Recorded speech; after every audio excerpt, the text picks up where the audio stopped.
Welcome back to Infidelity Tales Lab. We're incredibly grateful for your support. Before we begin today's tale, tell us, which city or country are you joining us from? We love connecting with our global audience. Now, let's dive into today's story. Chapter 1, Shattered Dreams.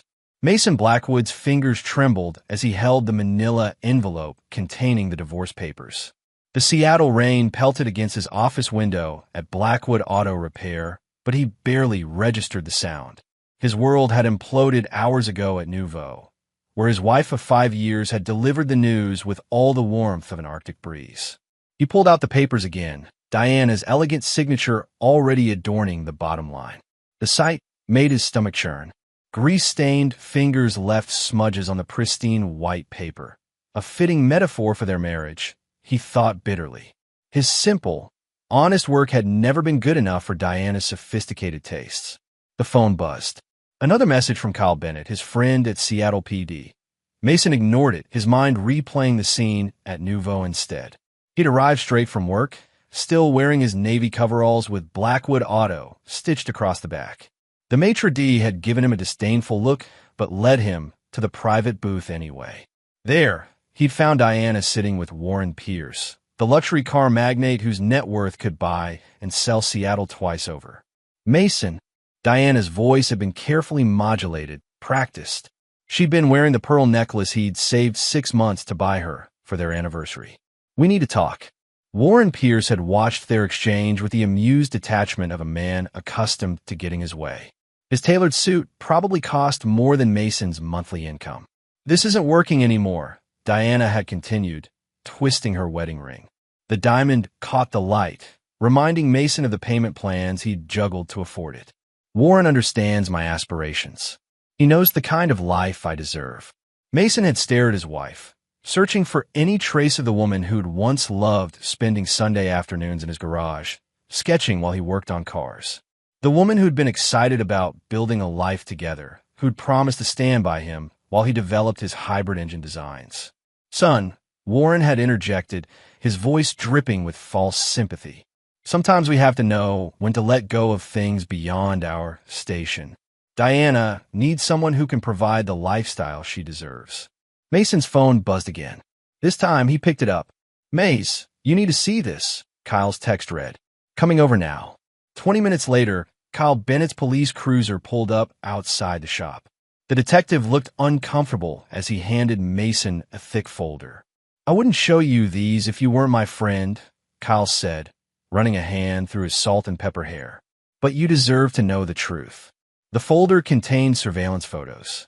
Diana and Warren at various restaurants over the past 6 months, entering hotels, shopping at exclusive boutiques. The timestamps told a story Mason hadn't wanted to believe. "They've been planning this, Maze," Kyle said quietly. "She was just waiting for the right moment." Mason's hand shook as he reached the last photo. It showed Diana at a luxury car dealership, handling paperwork. The date stamp was from 2 weeks ago. With growing dread, he walked to the back of his shop, where he'd kept his pride and joy, his father's vintage Mustang. The space was empty. "She sold it," Mason whispered, his voice hoarse. "My father's last gift."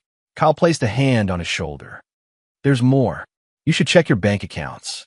Mason pulled up his banking app. The joint accounts he'd shared with Diana had been systematically drained over the past 3 months. Their savings, their investment portfolio, even the special account he'd set up for his hybrid engine project, all empty. "She can't do this," Mason said, his voice rising. "That money was for our future, for the business." "She had equal access to the accounts," Kyle reminded him gently. "Legally, she was within her rights." Mason slumped against his workbench, scattering tools across the concrete floor. The sound of metal hitting concrete echoed through the empty shop like a funeral bell. 5 years, he muttered. 5 years of marriage, and she was just waiting for a better offer. Kyle picked up a wrench and placed it back on the bench. "What are you going to do?" Mason stared at the empty space where his father's Mustang had stood. The car had been more than just a vehicle. It was his last connection to his father, who died in a factory accident before seeing his son's dreams of revolutionizing the automotive industry. "I don't know," Mason admitted. "Everything I've worked for, she took it all." Not everything, Kyle corrected. You still have your skills, your designs. And you have friends who won't let you go through this alone. Mason's phone buzzed again. This time, it was a notification from a local news app. Warren Pierce announces expansion of luxury vehicle line. The accompanying photo showed Warren and Diana at a press event, her hand resting possessively on his arm. She's already moved on, Mason said, his voice hollow. Like the last 5 years meant nothing. Kyle studied his friend's face. Maybe it's time you moved on too. But first, there's something else you should know. He pulled out another file. Warren Pierce isn't as clean as he appears. I've been working on a case.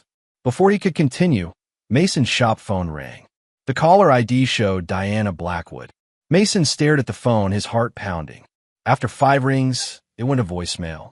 Mason, Diana's voice filled the shop. I know you're there. My lawyer will be contacting you about the rest of my things. Don't make this difficult. Warren's legal team. Well, just sign the papers, okay? It's better this way.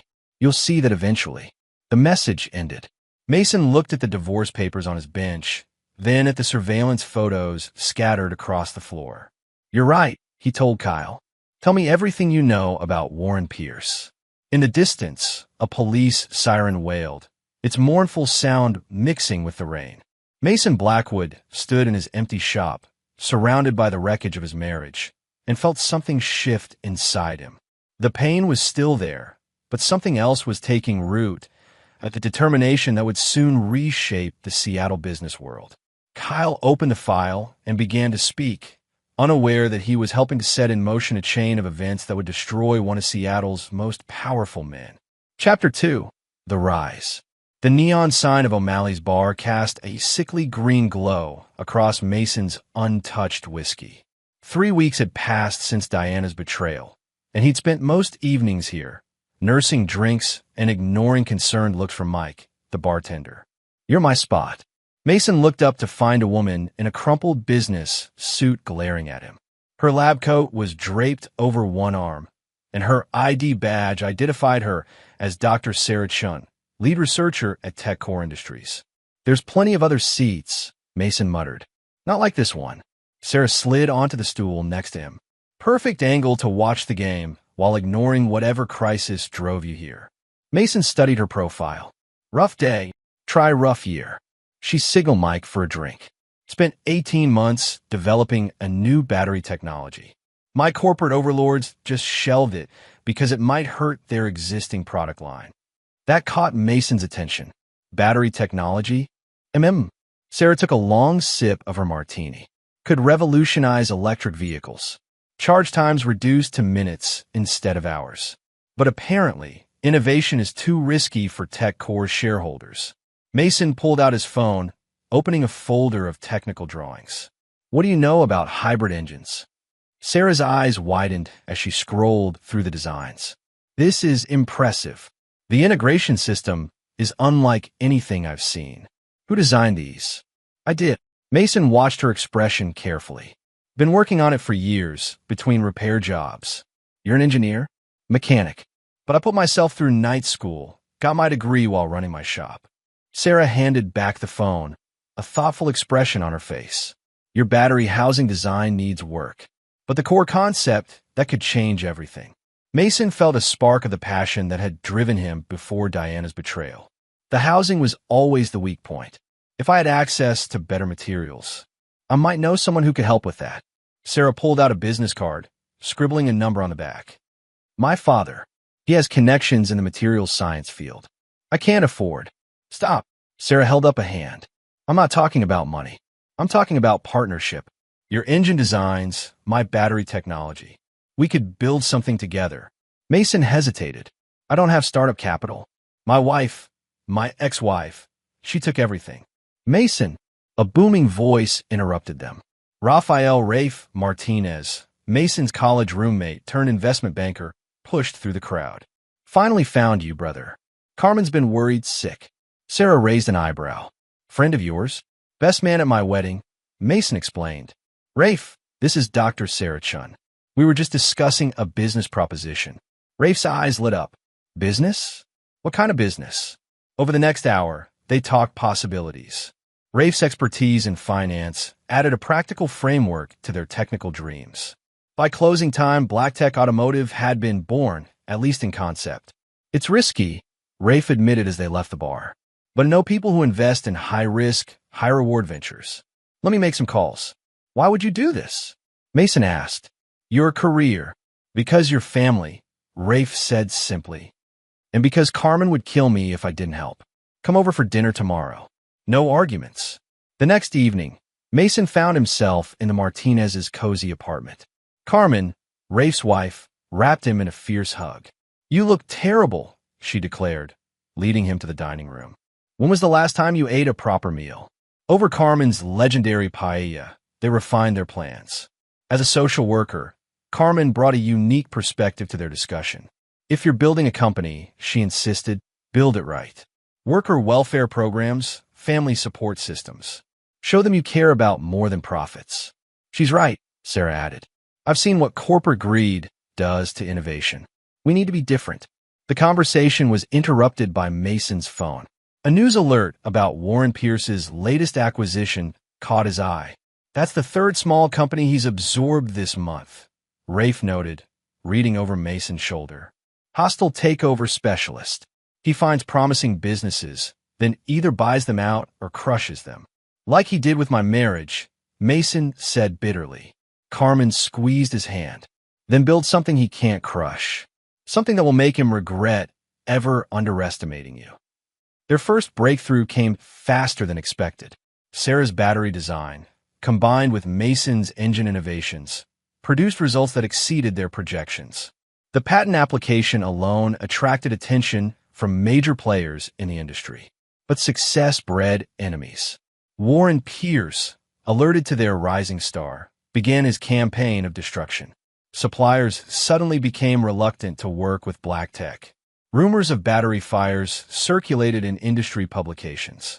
The attacks backfired when Kyle Bennett traced the rumors to one of Pierce's shell companies.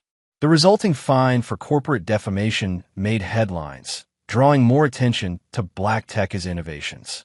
Then came the meeting that changed everything.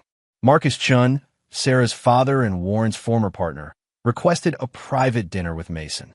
I've been watching your progress, Marcus said, studying Mason across the restaurant table. You've built something remarkable. We've been lucky, Mason started, but Marcus cut him off. Luck had nothing to do with it. You have vision, determination. But you're fighting a war without knowing the battlefield. Marcus spent the next hour revealing Warren Pierce's true nature. The stolen designs, the ruined lives, the pattern of destruction that had built his empire. He took everything from me, Marcus concluded. My designs, my reputation. I had proof, but not the resources to fight back. Now, I want to help you avoid my fate. Help how? Marcus smiled. By giving you something priceless. Detailed knowledge of Warren's operations, his weaknesses, his pressure points. Information I've spent years gathering. Why now? Because you've shown you can build something worthwhile. And because my daughter believes in you. Marcus leaned forward. Warren Pierce destroyed my legacy. Help me return the favor. Mason stared at the elaborate diagram Marcus had drawn on a napkin, showing Warren's business connections and vulnerabilities. When do we start? Marcus's eyes gleamed. We already have. Chapter 3. The game begins. The Seattle Technology Conference buzzed with activity, but Mason's attention was fixed on one person, a young woman studying Black Tech's display with unusual intensity. Something about her posture, her calculated observation, set off warning bells. Impressive technology, she said when he approached. Your charging system could revolutionize the industry. Assuming my father doesn't destroy it first. Mason tensed. Your father? Warren Pierce. She extended her hand. Sophia Reynolds. I changed my name when I was 18. Rather not be associated with him. Mason studied her face, noting the subtle resemblances to Warren. Why are you here? Because I've spent years watching him destroy people's lives. Sophia's voice carried years of suppressed anger. He did the same to my mother when I was 12. Used her, discarded her, then crushed her attempts to start over. They moved to a quieter corner of the conference hall. Sophia revealed Warren's pattern. identifying promising businesses, then systematically destroying them through a combination of corporate tactics and personal manipulation. The wives and daughters are his favorite targets, Sophia explained. He sees them as accessories to be acquired. Your ex-wife Diana? She's just the latest in a long line. Mason's phone buzzed with a text from Jessica Winters, the private investigator he'd hired on Marcus Chen's recommendation. Found something big. Meeting needed. I have to go, Mason told Sophia. But I'd like to continue this conversation. I'll be in touch, Sophia promised. Just remember, with my father, everything is personal. He doesn't just want to win. He wants to break people. Jessica was waiting in a private room at the conference center, her laptop open to a complex diagram of shell companies. Your friend Marcus was right, she said without preamble. Warren Pierce is vulnerable. I've uncovered a network of shell companies he uses to hide assets and avoid taxes. She pulled up documents showing a pattern of suspicious transactions. But that's not the biggest find. I've identified other victims, 3 ex-wives and numerous ruined business owners across the country. They're all willing to talk. Good work. Mason scrolled through the files. What about Diana? Jessica's expression softened slightly. She's discovering that her perfect new life isn't so perfect. Warren controls everything. Her clothes, her friends, her schedule. The art curator position she wanted? He shut that down immediately. She's meant to be an ornament, nothing more. Mason remembered Diana's passion for art, her dreams of running her own gallery. She tried contacting old friends? Carmen Martinez blocked her number. Jessica confirmed. Most of your old social circle has chosen sides. They remember how she behaved during the divorce. Their discussion was interrupted by another text, this time from Sarah Chun. Emergency. Pierce Motors just announced competing charging technology. Mason smiled. Right on schedule. The Seattle Automotive Innovation Summit became the perfect stage for Mason's first major move. BlackTech unveiled their revolutionary charging network concept, demonstrating how it could make electric vehicles practical for long-distance travel. Warren Pierce, watching from the audience, publicly dismissed the technology as fantasy. But Marcus Chen's industry contacts reported that Pierce Motors' R&D department had been ordered to develop competing technology immediately. Then came Mason's masterstroke. Through Marcus's connections, he hired Laura Kincaid, Warren's former R&D director. She'd quit after being passed over for promotion in favor of Warren's golf buddy. He'll regret that decision, Laura said during her first meeting with the BlackTech team. She spread out detailed documents showing Pierce Motors' technical limitations and future plans. They're at least 2 years behind in key areas. And with the patents you've secured. The culmination of Act One's opening moves came when Warren requested a meeting to discuss potential collaboration. Mason chose to host the meeting in his newly renovated office, the transformed garage where he'd once worked on cars while Diana complained about their lifestyle.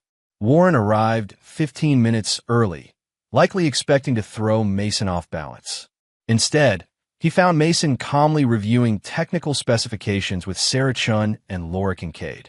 Quite a change from your mechanic's shop, Warren observed, his practiced smile failing to hide his discomfort at being in Mason's territory. Mason gestured to the sleek conference room, where his father's tools had been artfully incorporated into the modern design. I believe in remembering where we came from. Please have a seat. Laura's presence clearly rattled Warren. His eyes kept darting to his former R&D director as she efficiently presented BlackTech's technical advantages. Your charging network patents, Warren finally said, cutting through the presentation. We could make a mutually beneficial arrangement. Like the arrangements you made with Marcus Chun? Mason asked quietly. Or perhaps like your arrangement with my ex-wife? Warren's facade cracked slightly. That's ancient history. Business is business. Exactly, Mason agreed. And our business isn't for sale. But thank you for confirming our patents are as valuable as we thought.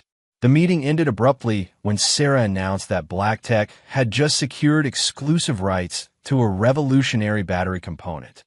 One Pierce Motors had been negotiating for months.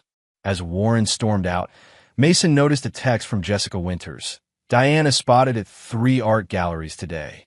All turned her away. She's getting desperate. He's scared, Laura observed after Warren left. I've never seen him like that. Good, Mason replied, studying the Seattle skyline from his office window.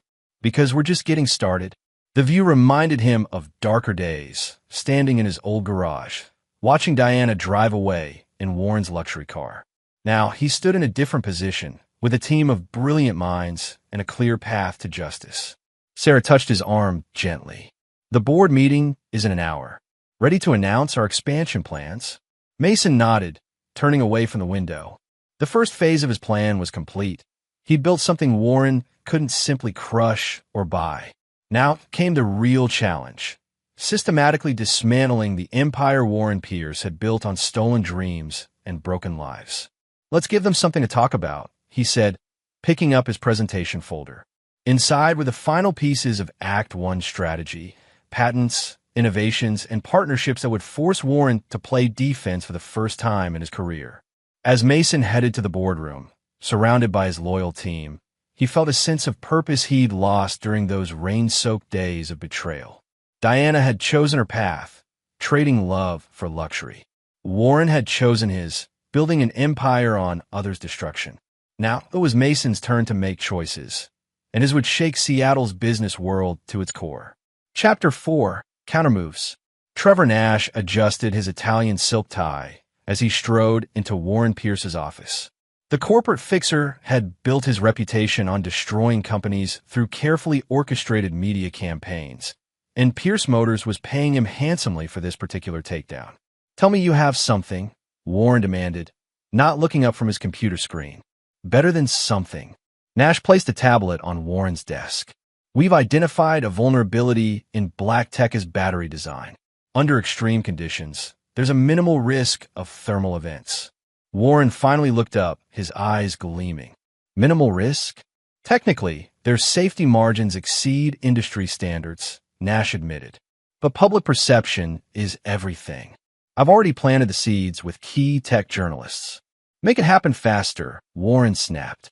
Mason Blackwood's little startup is costing me contracts. Nash studied his client's face, noting the signs of strain around his eyes. Warren Pierce wasn't used to being on the defensive, and it showed.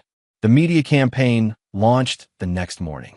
Headlines questioned Black Tekka's safety testing protocols. Anonymous industry experts raised concerns about the company's rapid expansion. Mason's response caught them both off guard. Instead of issuing defensive statements, Black Tech released comprehensive safety test results, showing standards far exceeding anything in the industry. Laura Kincaid, their R&D director, went public with documented evidence of safety issues Pierce Motors had covered up in their latest luxury model. Sir, Warren's secretary interrupted his rage-filled meeting with Nash. The National Transportation Safety Board is on line 1. They're asking about the safety concerns Ms. Kincaid raised. Warren hurled his coffee mug against the wall.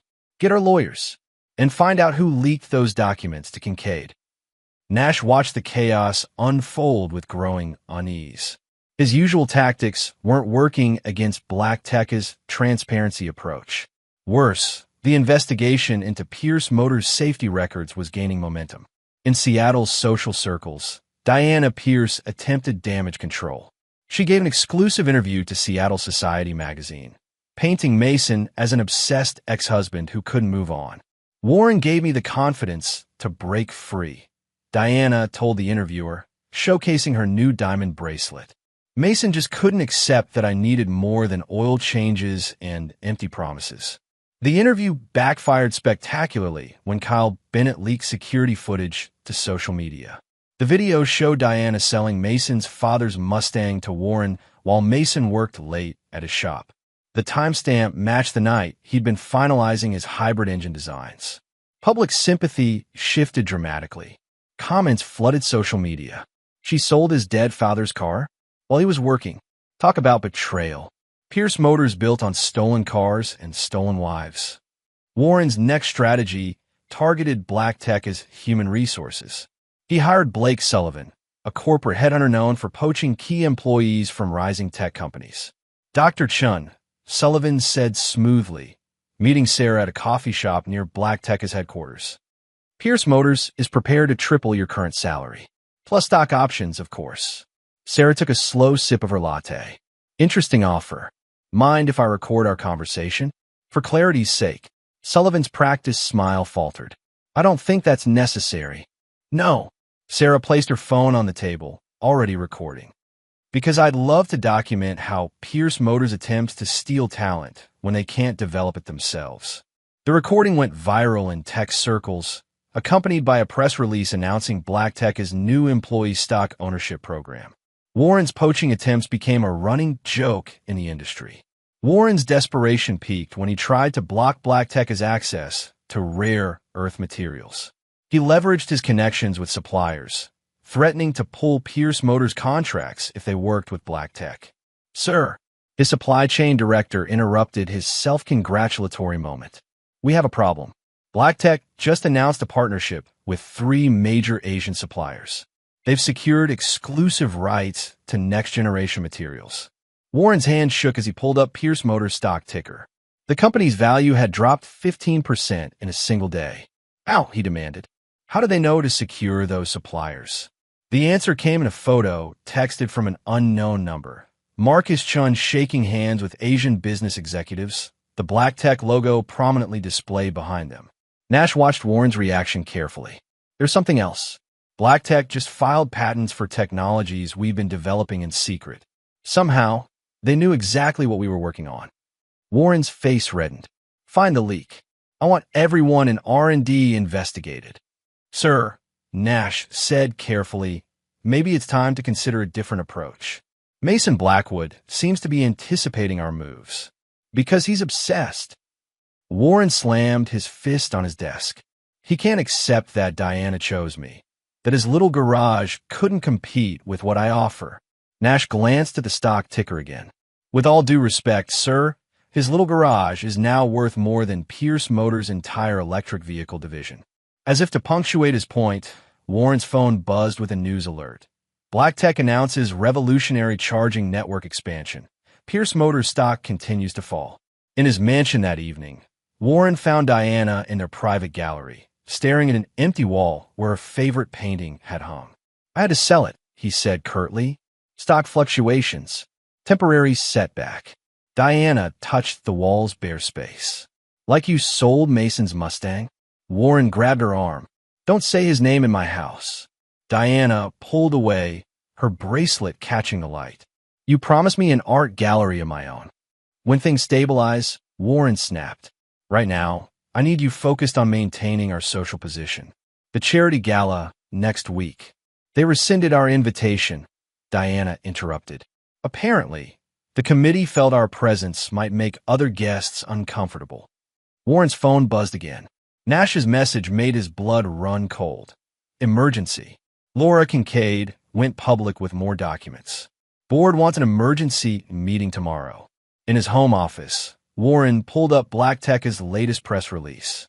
Mason's quote seemed to mock him directly. Innovation isn't about destroying competition.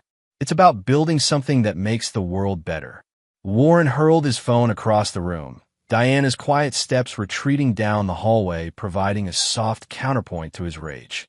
Chapter 5. The Unraveling. Carmen Martinez stood at the podium, her social worker's passion evident as she announced BlackTech's latest initiative. The Future Artist Program will provide full scholarships and mentoring to underprivileged youth interested in arts and technology, she declared to the assembled press. We believe in nurturing creativity alongside innovation. In the audience, Diana Pierce gripped her program until her knuckles whitened. The art world had been her sanctuary, her dream of becoming a curator predating her marriage to Mason. Now, Carmen, who had once been her close friend, was launching exactly the kind of program she had begged Warren to fund. Ms. Martinez. A reporter raised his hand. Will the program include the gallery space BlackTech recently acquired? Yes, Carmen smiled. The former Galleria space will be converted into a combination art gallery and technology innovation center. Diana's breath caught. The Galleria had been her dream job, the curator position she'd been pursuing before Warren dismissed it as beneath their status. After the presentation, Diana approached Carmen. That's my program, she said, her voice tight. I told you about this idea years ago. Carmen looked at her former friend. Ideas mean nothing without action, Diana. You chose wealth over dreams. How's that working out? Before Diana could respond, Jessica Winters materialized beside them, her photographer documenting Diana's obvious distress. Mrs. Pierce, Jessica said professionally, care to comment on the allegations about your husband's involvement in the Romano design theft? Diana retreated, her Louboutin heels clicking rapidly across the marble floor. In the ladies' room, she found herself staring at her reflection, remembering different marble floors, the modest bathroom in her first apartment with Mason, where they'd planned their future over takeout dinners and shared dreams. Meanwhile, across town, Isabella Romano was meeting with Mason and his team. The Italian journalist spread out decades-old design documents on the conference table. These were my father's original drawings, she explained, her accent thickening with emotion. Warren Pierce stole them 20 years ago, used them to build his first luxury model. Sarah Chun examined the blueprints. These innovations, they're still relevant. Some of these solutions are more elegant than current designs. My father was a genius, Isabella said quietly. After Warren stole his work, nobody would believe him. The stress. She paused. They called it suicide, but we all knew the truth. Mason studied the documents. We can prove Pierce stole these. Better. Isabella pulled out a USB drive. I found my father's original prototypes. They're still in our family's workshop in Italy. All the documentation, all the development logs. Warren missed them because they were hidden in a false wall. Laura Kincaid's eyes lit up. With this evidence, we could invalidate Pierce Motors' foundational patents. The meeting was interrupted by Sophia's arrival. You need to see this, she announced, pulling up a video on her tablet. The footage showed Warren Pierce at a charity gala, confronting his second ex-wife Victoria. The exchange had been captured by multiple smartphones. You've been talking to that Winters woman, Warren accused, his public mask slipping. Victoria's response was calm, calculated. Just sharing memories, Warren. Like how you blocked my therapy practice after our divorce. Or how you threatened my patients to force me out of Seattle. The video had already gone viral, spawning hundreds of memes and commentary threads.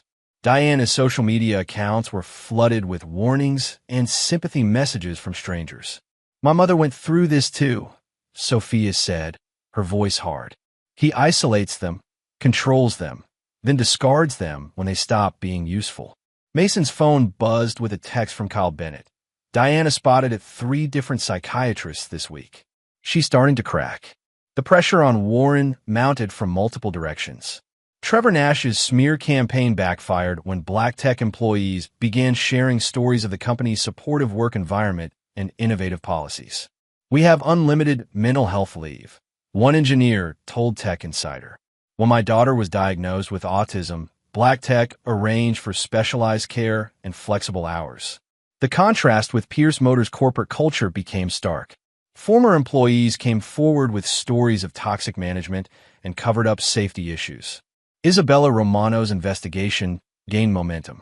European automotive journalists began questioning the origins of Pierce Motors' signature technologies. Warren's attempts to dismiss the allegations as ancient history only fueled speculation. Diana's public appearances became increasingly erratic. At a gallery opening, she loudly criticized an installation piece, only to break down crying when someone mentioned it resembled work she'd once created in Mason's garage. She's self-destructing, Carmen reported to Mason after witnessing the incident. Just like Warren's other ex-wives. Mason's response surprised her. Make sure she knows about the mental health resources in our employee program. Anonymous access.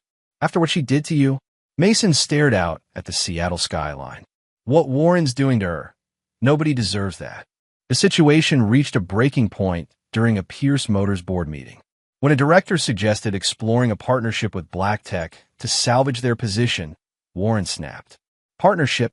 He knocked over his water glass. They're thieves. They've stolen our innovations, our contracts, our innovations. The director raised an eyebrow. Like the Romano designs you stole? Warren lunged across the table. Security footage of the altercation leaked within hours, accompanied by statements from shocked board members. In his office that evening, Mason received an unexpected call. Diana's number appeared on his screen for the first time since the divorce. Mason, her voice was barely a whisper. I need help. Before he could respond, Warren's voice bellowed in the background. The call disconnected. Mason stared at his phone, then pressed a button. Kyle, I need you to check on Diana. Something's wrong. The chapter ended with twin developments. Warren discovering his private art collection had been seized as collateral for mounting legal fees, and Diana learning that her access to their joint accounts had been restricted, a cruel mirror of what she had once done to Mason. Chapter 6. The Pressure Points. Rafe Martinez adjusted his tie as he entered the offices of Pierce Motors' largest creditor. The banker's smile held a predatory edge as he shook hands with the loan committee. Gentlemen, he began, I'm here to discuss some concerning patterns in Pierce Motors' financial reports. Back at Black Tech headquarters, Mason watched the financial markets react. Warren's carefully constructed house of cards began to wobble as creditors discovered the creative accounting that had hidden massive losses. He's selling assets, Jessica Winters reported, placing photographs on Mason's desk. The car collection is being liquidated piece by piece. Mason picked up a photo of his father's Mustang, now sitting in Warren's private showroom. Any buyers lined up? Not yet. Jessica's smile was sharp. Apparently, someone leaked the car's history. Nobody wants to be seen purchasing stolen property. The pressure campaign expanded on multiple fronts. Black Tech's legal team, armed with Isabella Romano's evidence, began challenging Pierce Motors' core patents. European regulators launched investigations into the company's safety certifications. Warren's personal life crumbled in parallel with his business empire. At a charity event, Diana made a desperate play to salvage her position. Remember us? She whispered to Mason in a quiet corner, her hand on his arm. We could work together again. Like before. Mrs. Pierce, Jessica Winters emerged from the shadows, camera in hand. Fascinating choice of evening entertainment. Diana fled, but the damage was done. Warren's reaction to the photos was explosive. You think I didn't know? He raged at Diana in their mansion. You think I didn't see you throwing yourself at him? Warren, please. No more access, he snarled. No more credit cards, no more shopping. You want to act like a gold digger? Live like one. The irony of the situation. Diana experiencing the same financial cutoff she had once inflicted on Mason wasn't lost on Seattle social circles. Meanwhile, Mason's team executed their masterpiece. The European manufacturing deal Warren desperately needed was approached from multiple angles. Ms. Reynolds, the European executives welcomed Sophia warmly. Your analysis of the American market is impressive. Sophia, her connection to Warren's still secret, dismantled Pierce Motors' proposal point by point. Her intimate knowledge of her father's business practices proved devastating. Their financial projections assumed continued access to patented technologies, she explained. Technologies they may lose rights to very soon. The executives exchanged worried glances. One pulled up recent news about the Romano patent challenges on his tablet. Trevor Nash watched these developments with growing concern. His own position had become untenable as Warren's behavior became more erratic. Then Mason made his move. Mr. Nash. Mason's voice on the phone was calm. I understand your son's treatment center is struggling with insurance approvals. Nash froze. How did you? Black Tech's employee healthcare program includes comprehensive coverage for autism spectrum disorders. No questions asked, no approval delays. The choice was clear. Nash provided detailed evidence of Warren's corporate espionage attempts, including recorded conversations and email trails. Warren's last alliance crumbled during the shareholders' meeting. Mason's presentation was meticulous, documenting decades of corruption and stolen innovations. This company was built on theft, Mason concluded. From Marcus Chun, from Antonio Romano, from countless others whose dreams Warren Pierce stole. Warren's eruption became instant media fodder.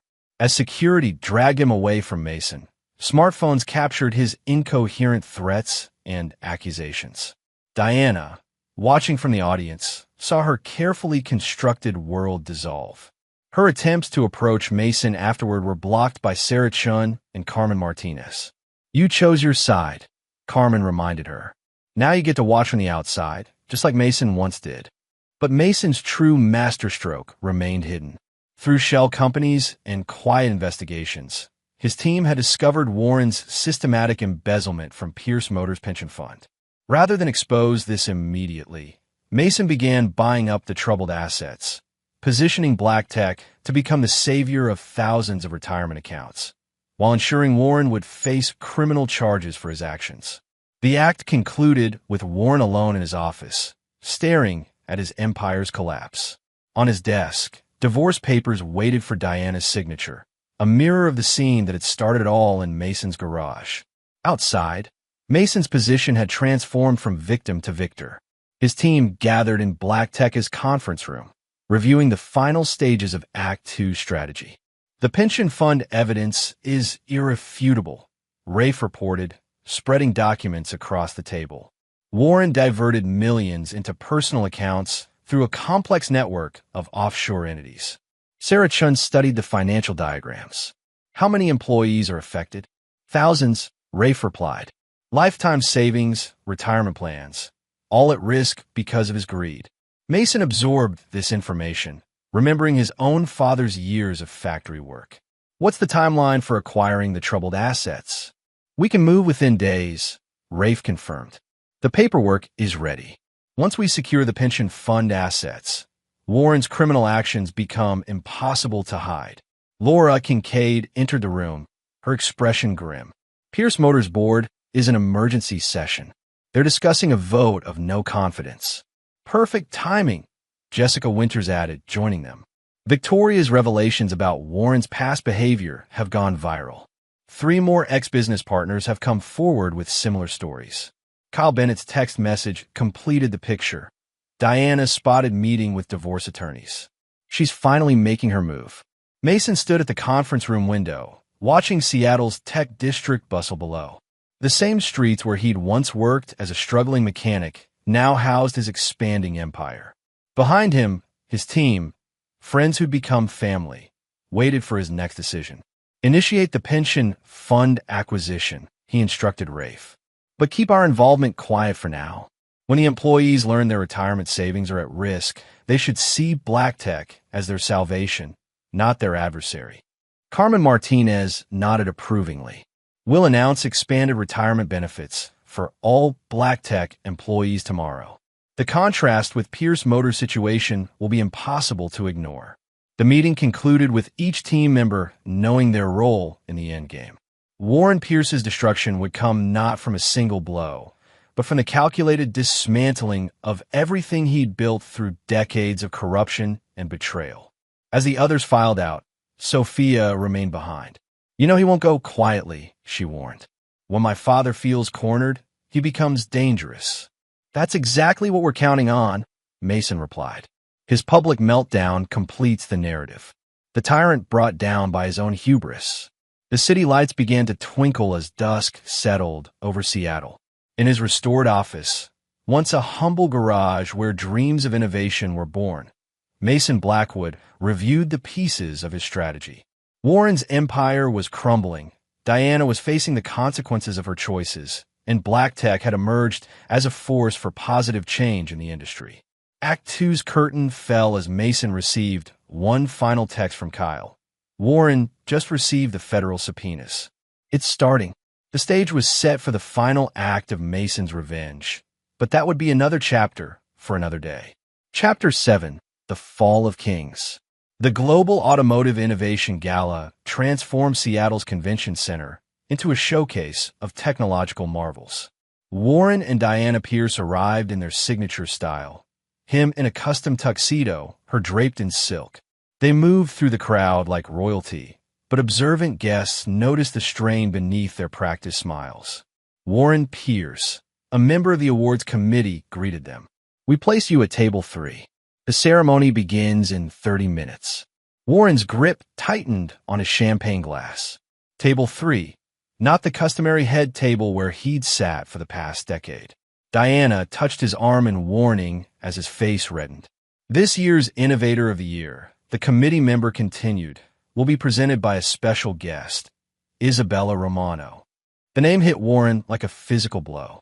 He watched Isabella take the stage, her presence a living reminder of his past sins. The daughter of the man whose designs he'd stolen now commanded the attention of the entire automotive world. Innovation isn't just about creating something new, Isabella began, her Italian accent adding weight to her words. It's about integrity, about building on honest foundations. Her eyes found Warren in the crowd, something my father understood deeply. The audience shifted uncomfortably, aware of the recent revelations about Pierce Motors' history of design theft. Warren reached for another champagne flute as Isabella continued. This year's recipient represents everything the industry should aspire to be. Please welcome Mason Blackwood of Black Tech Automotive. The applause was deafening. Mason approached the podium with the quiet confidence of a man who had earned his success. His acceptance speech never mentioned Warren or Pierce Motors directly, but each word about innovation and integrity struck like arrows. Diana's hand trembled as she set down her glass. The society wives who had once competed for her attention now pointedly ignored her presence. She watched Mason shake hands with Isabella Romano, remembering how she'd once dismissed his dreams as mere grease monkey fantasies. The ceremony's carefully orchestrated humiliation continued through dessert. Multiple news outlets began pushing notifications about a breaking story: the FBI's investigation into Pierce Motors' pension fund manipulation. Warren Pierce. Reporters materialized around their table, phones recording. Any comment on the federal investigation into missing pension funds? Diana saw something snap in Warren's eyes. He surged to his feet, but before he could speak, federal agents appeared with search warrants. "Mr. Pierce, we need you to come with us," the lead agent announced, loud enough for nearby tables to hear. "We have some questions about certain financial transactions." Victoria, Warren's second ex-wife, chose this moment to approach Diana. Her expression carried perfectly calculated sympathy.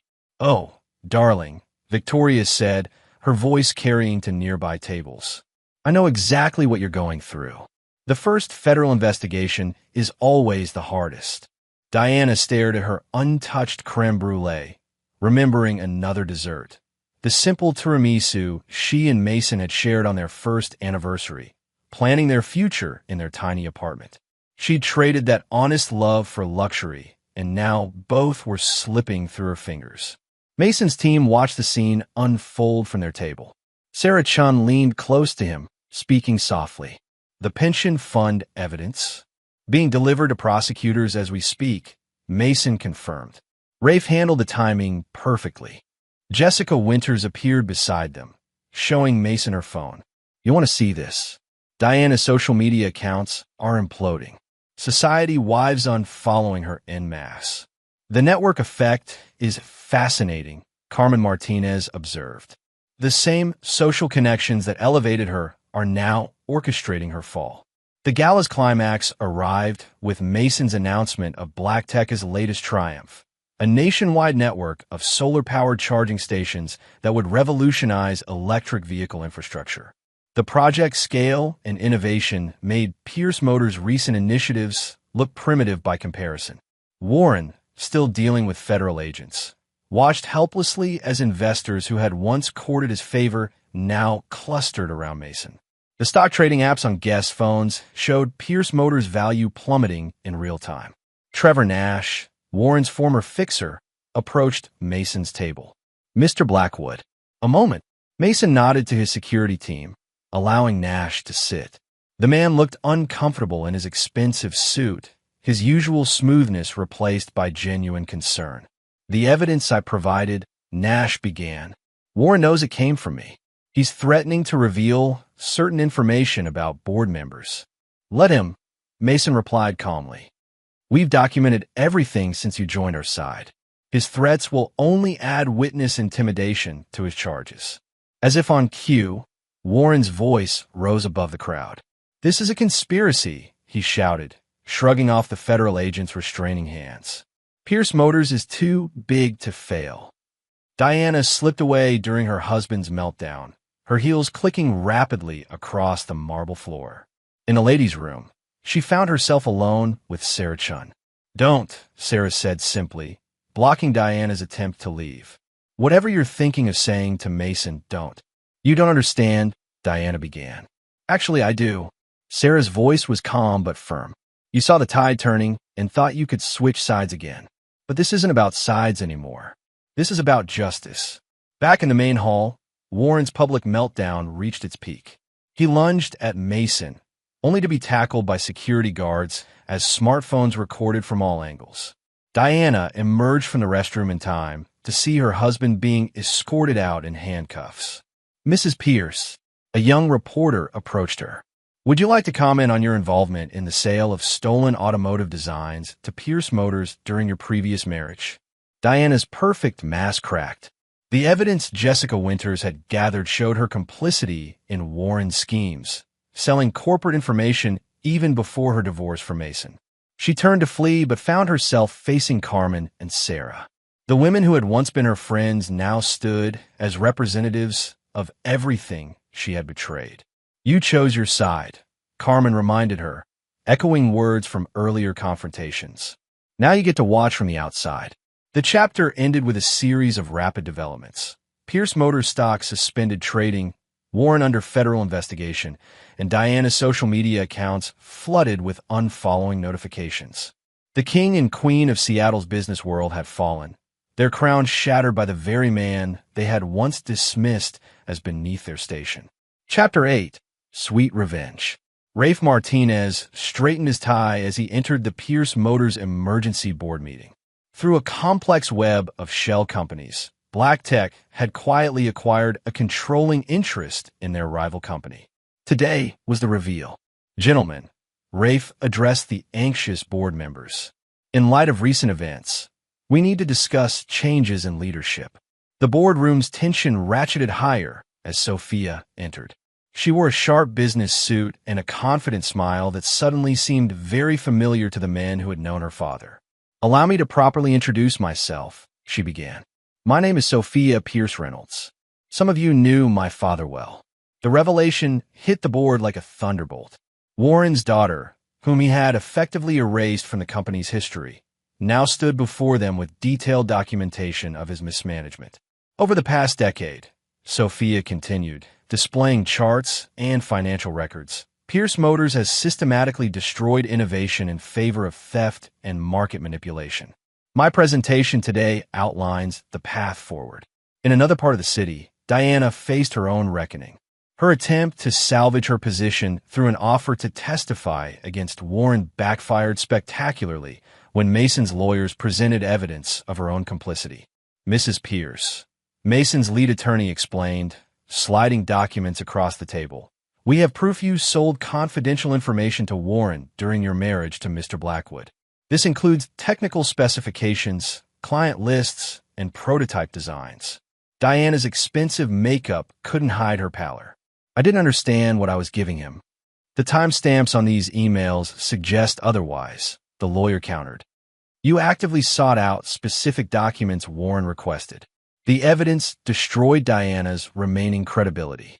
The society blogs that had once chronicled her rise now gleefully documented her fall, complete with screenshots of her desperate attempts to maintain connections with Seattle's elite. Meanwhile, Dr. Sarah Chen's team chose this moment to announce their latest breakthrough. The new battery technology made Black Tech's systems even more efficient, pushing the company's stock to record highs, while Pierce Motors' value continued to plummet. Laura Kincaid, orchestrating from her position as Black Tech's Chief Innovation Officer, launched the final phase of their talent acquisition strategy. She had spent months identifying Pierce Motors' most valuable engineers and designers. "Your skills are wasted here," she told a group of senior engineers. "Black Tech offers not just better pay, but the chance to work on genuine innovation. No more copying designs, no more cutting corners on safety." The exodus began immediately. Entire development teams resigned en masse, their departure coordinated for maximum impact. Warren, under house arrest, and stripped of his executive authority, could only watch through news reports as his company's intellectual capital walked away. Mason's revenge plan revealed its true sophistication in the details. Each move had been calculated not just to destroy Warren's empire, but to rebuild something better in its place. The pension fund acquisition is complete, Rafe reported during a late-night strategy session. We've secured the retirement savings of thousands of employees. And the Romano family? Mason asked. Isabella has agreed to join our European advisory board, Sarah confirmed.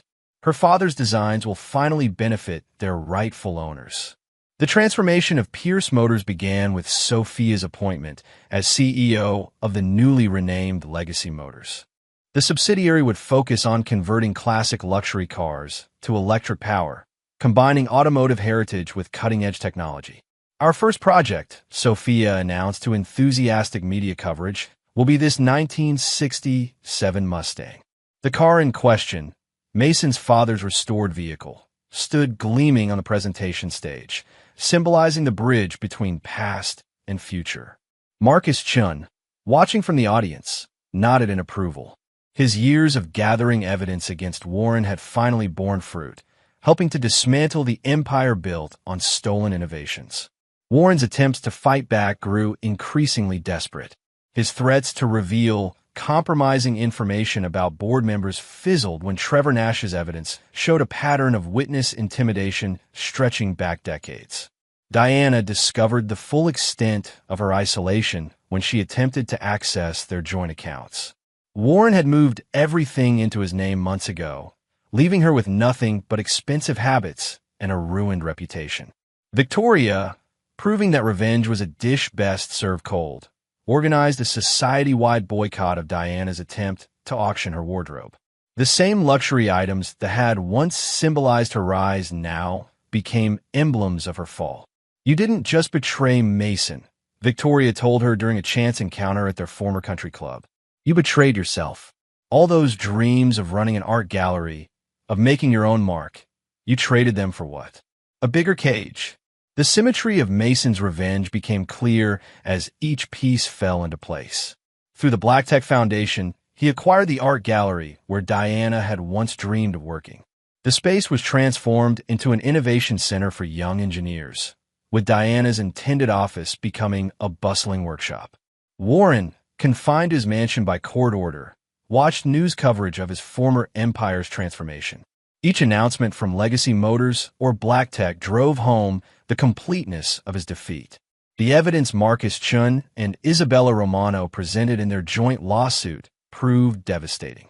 Decades of design theft were laid bare, supported by Trevor Nash's meticulous records. Warren's attempts to flee the country were thwarted by Kyle Bennett's vigilant monitoring. Chapter 9. The New Kingdom. The transformation of Pierce Motors into Legacy Motors marked more than a simple rebranding. Under Sophia's leadership, the company began converting classic luxury cars to electric power, preserving their heritage while embracing the future. Mason's father's Mustang became the flagship project, its restoration showcasing the perfect blend of traditional craftsmanship and cutting-edge technology. The car's unveiling at Legacy Motors headquarters drew automotive enthusiasts from around the world. This isn't just about converting classic cars, Sophia explained to the assembled press. It's about redeeming our industry's legacy. Each vehicle tells a story of innovation, properly credited and honestly achieved. Isabella Romano's role in Black Tech's European expansion proved crucial. Her father's old connections, combined with her own reputation as a journalist, opened doors that had been closed to American companies. My father believed in innovation that served humanity, Isabella told a gathering of European investors. Black Tech and Legacy Motors embody that vision. The Innovation Future Fund, managed by Carmen Martinez, provided scholarships to engineering students from underprivileged backgrounds. The fund's first major donation came from an unexpected source: the proceeds from Warren's seized car collection. We're not just building companies, Carmen explained during the scholarship announcement. We're building futures. Each student represents a dream that deserves support, not exploitation. The Seattle Business Leadership Awards became the stage for the story's culmination. Mason, named CEO of the year, took the podium while Warren and Diana watched from the audience, their presence required by the terms of Warren's bail. Innovation isn't about destroying competitors, Mason said, his voice carrying to the farthest corners of the hall. It's about building something that makes the world better.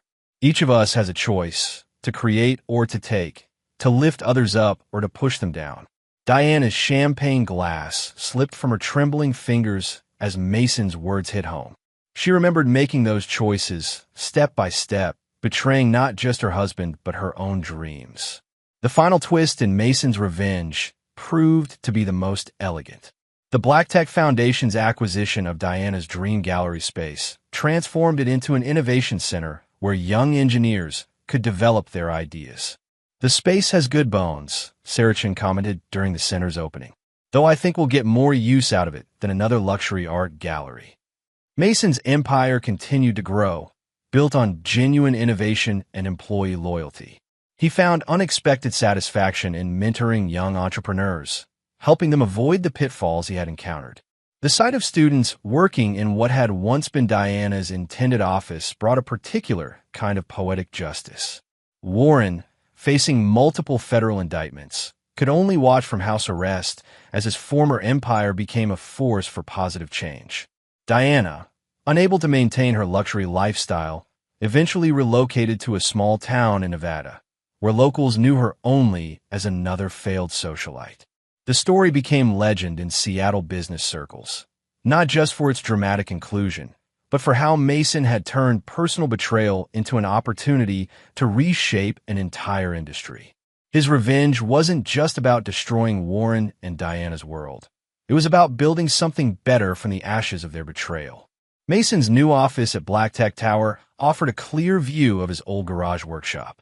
He kept a framed photo of that garage on his wall, a reminder that success was the sweetest revenge. The restored Mustang, now powered by Black Tech's most advanced electric system, sat in a place of honor in the building's lobby, a testament to how far he had come and how completely he had won. Epilogue. 5 years later. The Seattle skyline had changed dramatically in the 5 years since Warren Pierce's downfall. The Black Tech Tower now dominated the tech district, its solar-powered facade and charging stations serving as a testament to Mason Blackwood's vision of sustainable innovation. Inside his office, Mason reviewed the latest quarterly reports with Sarah Chun, now Black Tech's chief technology officer.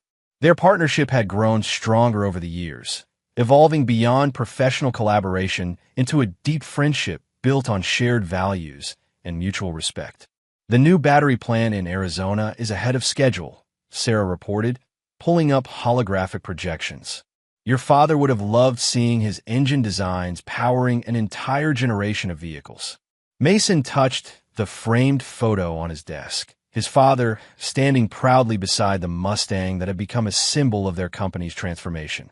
The car itself, now a fully electric classic, still held its place of honor in the lobby, inspiring visitors with its blend of heritage and innovation. Speaking of transformation, Sarah continued, Sophia's latest project at Legacy Motors is making waves. She's partnered with Isabella Romano to restore her father's original prototype using our newest technology. Legacy Motors had flourished under Sophia Pierce Reynolds' leadership. The company specialized in converting classic luxury vehicles to electric power, preserving their historical significance while eliminating their environmental impact. Warren's former showroom had been transformed into an interactive museum, documenting the true history of automotive innovation. Isabella sent these yesterday, Mason said, showing Sarah photos of the Romano prototype restoration. They found more of her father's original designs hidden in their family workshop. The integration possibilities with our current systems are remarkable. The Romano family's redemption had become a cornerstone of Black Tech's European presence. Isabella's father's innovations, finally credited properly, had inspired a new generation of designers. The Romano Scholarship, funded by Black Tech, sent promising young engineers to study in Italy each year. A knock at the door interrupted their discussion. Carmen Martinez entered, carrying a tablet displaying the latest Initiative Future Fund statistics. You'll want to see this, she said, her eyes bright with excitement. The first class of scholarship recipients is graduating next month. 87% already have job offers, most in sustainable technology fields. The fund, which had started with the proceeds from Warren's C's car collection, had grown into one of the largest private STEM education initiatives in the country. Carmen's leadership had transformed it from a simple scholarship program into a comprehensive support system for underprivileged students. How's the new mental health program working out? Mason asked, remembering the dark days after Diana's betrayal. Better than expected, Carmen replied. Having counselors who understand the unique pressures of innovation and entrepreneurship has made a huge difference. Even some of our competitors are adopting similar programs. Rafe Martinez joined them, looking more relaxed than he had during the intense days of their revenge plan. His risk in supporting Black Tech's early days had paid off beyond anyone's expectations. Just finished a call with our Asian partners, he announced. Marcus Chin's connections continue to pay dividends. The new supply chain network is revolutionizing how we source materials. Marcus Chun had become a key figure in Black Tech's international expansion. His experience and connections, combined with the company's ethical business practices, had created a model for sustainable global partnerships. Laura Kincaid called earlier, Rafe added. The R&D department's latest project is ready for review. They're calling it Project Phoenix, something about rising from ashes. Laura's transformation of Black Tech's research division had attracted top talent from around the world. The exodus she had orchestrated from Pierce Motors years ago had evolved into a brain trust that consistently pushed the boundaries of innovation. Kyle Bennett, now retired from the Seattle PD and heading Black Tech's security division, appeared in the doorway. Thought you might want to see this, he said, holding up his phone. Just came across the wire. The news article detailed Warren Pierce's failed appeal of his federal conviction. After years of legal battles, he remained under house arrest in a modest apartment, a far cry from his former mansion. His attempts to rebuild his reputation had consistently failed as more evidence of his past crimes emerged. Victoria sent this, Kyle continued, showing them another article. This one featured Diana, looking considerably older, teaching art at a small community college in Nevada. Apparently, she's finally found her calling. Small classes, modest lifestyle, but she's actually creating something of her own. Mason studied the photo thoughtfully. The bitterness he'd once felt had faded, replaced by a quiet satisfaction that justice had been served, not through destruction alone, but through creation and growth.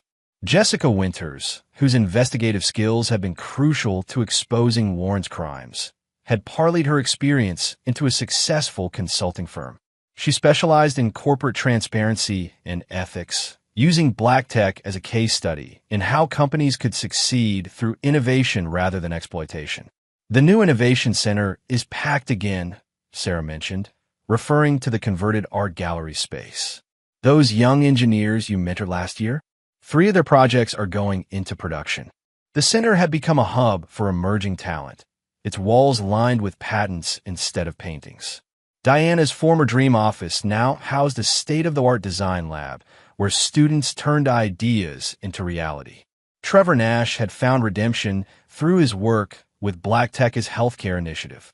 His son's autism treatment program had become a model for corporate healthcare, showing how companies could support employees' families while maintaining profitability. Almost forgot, Carmen interjected. The Legacy Motors Museum called. They want to do a special exhibit on ethical innovation, featuring the story of how Black Tech transformed the industry. The museum had become a popular destination, its displays contrasting Warren's era of corporate theft with a new age of collaborative innovation. The Mustang's journey from Mason's father's gift to symbol of technological revolution held a special place in the exhibition. Later that evening, Mason stood in the lobby, studying the restored Mustang. Its classic lines now house technology that would have seemed like science fiction 5 years ago. A group of engineering students gathered around it, their excited discussions about modification possibilities echoing through the space. Mr. Blackwood? One of the students approached him. I read about how this car inspired Black Tech's founding. Would you tell us the story? Mason smiled, remembering the garage where it all began. It's a story about choices he began, about how betrayal can either break you or transform you. But mostly, it's about building something meaningful from the ashes of disappointment. The students listened intently as Mason shared not just the history, but the lessons learned. He told them about the importance of integrity in innovation, the value of loyal friends, and the power of creating rather than destroying. Sophia joined them, having finished a board meeting at Legacy Motors. Teaching the next generation, she asked, her relationship with Mason having evolved into a strong professional partnership built on their shared experience of betrayal and redemption. Reminding myself, Mason replied, sometimes you need to look back to appreciate how far you've come. They discussed Legacy Motors' latest projects. The company had found its niche in preserving automotive history while advancing sustainable technology. Warren's former empire had been transformed into a force for positive change under his daughter's leadership. In the labs above them, Sarah's team worked on next-generation batteries that would make electric vehicles even more accessible. The technology that Warren had once dismissed as fantasy now powered a significant portion of the world's transportation. Marcus Chin's influence had helped establish a network of ethical suppliers across Asia, proving that successful business didn't require exploitation. His partnership with BlackTech had created a new model for international collaboration. Isabella Romano divided her time between Seattle and Italy, ensuring that both Legacy Motors and BlackTech maintained their commitment to innovation with integrity. Her father's restored prototype had become a symbol of vindication and progress. The BlackTech Foundation, under Carmen's guidance, had expanded beyond education into community development. Former Pierce Motors employees whose pensions Mason had saved now volunteered as mentors, sharing their expertise with the next generation. Ray's financial acumen had helped BlackTech grow while maintaining its ethical principles. The company's success had inspired other corporations to adopt similar practices, creating a ripple effect throughout the industry. Laura Kincaid's R&D department had become a magnet for innovative thinkers. The team's culture of collaboration and creativity stood in stark contrast to the restrictive environment she had left at Pierce Motors.